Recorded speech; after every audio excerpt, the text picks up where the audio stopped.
আমার জীবনে এখন রবিবার, সোমবার, মঙ্গলবার প্রায় সবকটা দিন একই হয়ে গেছে। তো চলো আজকে সেই গল্পই তোমাদের সঙ্গে শেয়ার করব। হাই, আমি অর্পিতা কুটিরের সবাইকে জানাই স্বাগত। আজকে ঘুম থেকে উঠতে অনেকটাই দেরি হয়ে গেছে। ও কাজে চলে যাওয়ার পর আমি আবার ঘুমিয়ে গিয়েছিলাম। প্রায় দিন এমনটাই হয়, ও কাজে চলে যাওয়ার পর আমি আবার 1 ঘন্টার জন্য ঘুমিয়ে যাই। এখন ওই 10:30টার মতো বাজে। ঘুম থেকে উঠে ফ্রেশ হয়ে টিফিন খেয়ে চলে এসেছি কালকে রাতে ধুয়ে রাখা বাসনগুলো বাসনের জায়গায় ঠিকঠাক মতো সাজিয়ে রেখে দেওয়ার জন্য।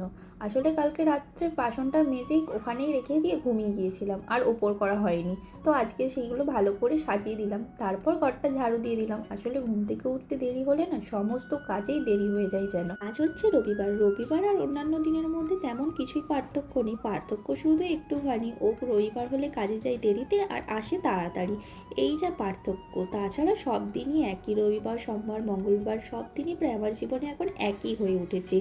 ও সারাদিন চলে যায় কাজে আর আমার সারাদিনটা কাটে বসে বসে। প্রতিদিনের সেই একই কাজ, ঘর ঝাড়ু দেওয়া, ঘর মোছা, রান্না করা, খাওয়া দাওয়া, ঘুমিয়ে যাওয়া। মাঝে মাঝে খুব বিরক্ত লাগে, তারপর আবার ভাবি এখানে এই কটা কাজ করার পরেও দিন শেষে হাজব্যান্ডের সঙ্গে থাকতে পারি, কিন্তু ঘর গিয়ে 1000টা কাজ করার পরেও তো দিন শেষে আমি একাই থাকবো।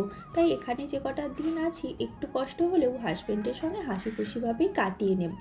আজকে যেহেতু রবিবার ছিল, ফুলকির সমস্ত বাচ্চারাই ঘরে ছিল, আর ওরা যখনই ঘরে থাকে তখন কিন্তু আমার রুমের সামনে এসেই খেলাধুলো করে। আসলে অন্যদের মতো আমি ওদেরকে বকাঝকা করি না, খুবই ভালোবাসি, তাই ওরা আমার রুমের সামনে এসেই খেলাধুলা করে।